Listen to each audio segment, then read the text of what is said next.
This is the third annual CSAD Global Readathon, honoring narratives from Africa and the African diaspora. This year's theme, Roots, the Journey of Us. Professor Henry Louis Gates, he's the one who, of course, helped me connect me to my ancestry, provided very valuable insights. And for years, the Peabody Award-winning filmmaker, he has been doing the same for hundreds of people, despite his busy schedule, filming the next installation of Finding Your Roots. Gates took the time to participate in our Global Readathon. Check it out.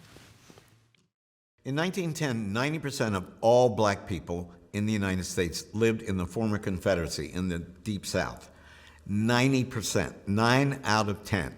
But starting in 1910, they began to move, first to the north, the industrial north, and then eventually to the west, to LA and to Portland and to Seattle, as well as, of course, Chicago, Detroit, Pittsburgh, Indianapolis, and New York City. 1910, Harlem, which would become the black cultural capital of the world, was a Jewish community.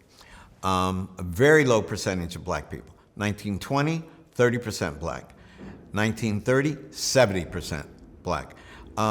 Think of the cultural forms that were created during the jazz age of the 1920s. Classic blues, jazz itself, dances like the Charleston, a zillion other cultural forms that were produced by this class of cultures, a mix of cultures of the traditional rural black Southerner in the new urban North. Alain Locke wrote that it was like putting people in a time machine, moving them from the Middle Ages into modernity, and out of that came these amazing cultural forms, maybe the most sublime art form in the history of the United States, maybe the most sublime art form ever created in the history of the United States, and that's jazz, which is definitely a product of the Great Migration, or black gospel. Thomas A. Dorsey is living in Georgia. Mahalia Jackson is living in New Orleans. Where do they meet to create this new sacred music form? Chicago. Louis Armstrong goes to Chicago. King Oliver sends a telegram for him. I could go on, but the point is, I wanted to talk about 3 great migrations. The one we all know about, the movement of black people from the South to the North between 1910 and 1970. Then, counterintuitively, the move back from the North to the South. That began in 1970. Why? The passage of the Civil Rights Act of '64, the Voting Rights Act of '65, the affordability of air conditioning, which made the South livable, and the movement of jobs from factories in urban areas in the North to urban areas in the South. That's the second migration. But the third migration is the most surprising of all. That is the movement of people from Africa and the Caribbean to the United States. Most amazing fact of the series, between 1990 and 2000, more Africans migrated willingly to the United States than came to North America over the entire course of the slave trade. More Africans migrated willingly in the 10-year period between 1990 and 2000 than came to the United States over the course of the slave trade. That's the third great migration, and it was time to tell that story. I love stories. My father was a great storyteller. My mother was a great writer. Her nickname was Pun. My mother used to write the obituaries for all the people of color in the Potomac Valley and the Allegheny Mountains, halfway between Pittsburgh and Washington, where I was raised, where my family's lived actually for 200 years on both sides. My 4th great grandparents, 3 sets of them, lived 30 miles from where I was born, which is quite unusual for any family in this country. So I was raised with stories. That was the way that my father communicated, telling stories, cracking jokes. And people in Piedmont like to tell stories. And I've been enamored of stories since, once upon a time when my parents read to me. So my fantasy was maybe I could be a writer like my mother, who was publishing these obituaries in the local paper. Maybe I could be a decent storyteller like my dad. But frankly, I was raised to be a doctor. All smart little black boys and girls there was only one choice, which was to be a doctor, a medical doctor. From my mother in heaven The Father, Son, Holy Ghost, and a medical doctor. That was it. And if you couldn't get in med school, then being a lawyer would be okay. And I held on to that. I was pre-med. Even when I got fellowship to go to the University of Cambridge, I still did tutorials in inorganic chemistry and biology, and I was starting one in physics when I decided to come back in the States. It took me till I was 25 when I finally admitted to myself that no, I did not want to be a physician.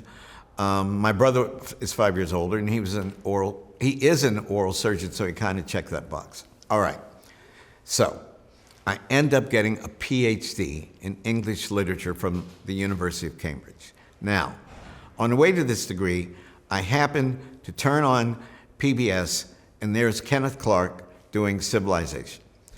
And I look at this thing. I still was an undergraduate at Yale at that time. I was just hooked. I couldn't believe it. The power of storytelling, to be able to narrate an essay about a subject over which he had mastery and about which he was so passionate, to be able to look at the camera and tell people why a work of art was great. If I could do that with Black history, with African civilization, Afro-Latin American civilization, African American history and culture, if I could do that, I would have died and gone to heaven. I wanted that so badly, but it was a secret fantasy. I never told anybody. I didn't tell a girlfriend. I didn't tell my wife when I got married. I didn't even tell myself.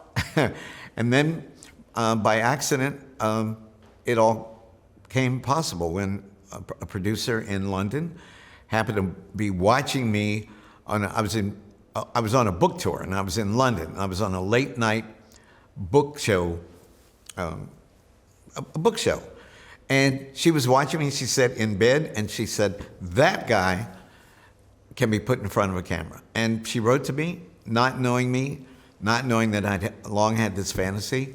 And I couldn't believe it. I was so frightened of this letter, I threw it in the trash. And then she sent me another one. She goes, I know you're nervous. She flew to Cleveland where I was giving away a book award. She goes, I know you're nervous. I'm going to raise the money and you can do it. And we started with a 1-hour series called The Great Rail Journeys. And I took my 2 little girls who were 12 and 14, my mixed race daughters, back to Africa and rode on trains for 3,000 miles with the BBC film crew. And I went to introduce them to their African heritage and to introduce myself, I hoped, to what might be a new career. It was rough going there. I had to learn how to do a piece to camera, which is a stand-up, which is what I'm doing right now.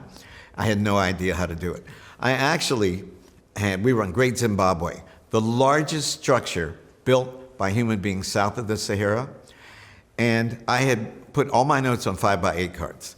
So they said, okay, you're going to do a piece of camera. I go, what's that? You got to look in this camera and you have to tell the story about where we were. So I had these 5x8 cards and I go, the Great Zimbabwe was created in the 14th century. And the cameraman, Graham Smith, was one of my best friends, put the camera down and said, this is the worst piece of camera ever recorded in the history of television. And I looked at my daughters. They were out of the corner of my eye. They lowered their head in shame. I was so embarrassed. It was terrible. And he said to me, why are we here? This is just a big pile of rocks. I mean, who cares about this? I go, pile of rocks? How could you say that? This is the most sophisticated man-made structure south of the Sahara. Racists came here and said that the indigenous black people were too dumb to have created something this sophisticated. It was more likely, and this is true, more likely, this German scholar said, that Martians had landed than that Africans had the wherewithal to create this. And the whole time I'm talking, he's rolling. And when I finished, he put the camera down. He said, Professor Gates, welcome to your new profession. You've just done your first piece of camera. And he taught me. I wouldn't even let anybody else watch me. He and I would go off, which drove the director crazy. And slowly, I learned how to look at a camera and tell the story. And then, once you realize how many people that you can reach making a series for the BBC initially and then for PBS, it becomes a responsibility if you have access to the financing and people are willing to air your programs. So when I was a teenager, I could spot the word Negro on a page of newsprint, just at a glance. The New York Times, the Washington Post, which was one of our local newspapers. Or then it became African American or Black. I still can. I could just look at it. I just have a thing about facts concerning the Black experience. I have a pretty good memory, which is part of my genetic makeup of the Gates family. My father and brother had perfect memories. And I have a pretty good memory. And so that helps you with creating a narrative that becomes part of a documentary series. So I figure one of the reasons I was put on this earth was to tell the stories of Black people. Initially African Americans, and then after we made the series about African Americans, we started making series about Africans, and then one of my most popular series is called Black in Latin America. And we informed the world of the dramatic fact that of the 12.5 million Africans shipped across the Atlantic between the early 16th century and the midway, more or less, through the 19th century, 15% died in the Middle Passage, 10.7 million get off the boats. Where do they go? 95% went south of Key West. Only 388,000 were shipped directly from Africa to the United States, and another 70,000 touched down briefly in the West Indies and then came. All the rest went to places outside of the United States. Jamaica gets 1 million. Cuba gets 1 million. Haiti, 772,000. Brazil, 5 million Africans. So in a way, the real Black experience is south of Florida, as it were. So that's my mission, which is to tell the story of my people. I love it. It's been a great privilege and an honor, and I thank PBS every day for making it possible for me and other colleagues like Stanley Nelson or Ken Burns to tell the stories of American history and indeed world history in a very popular and accessible way, but never sacrificing standards, of course.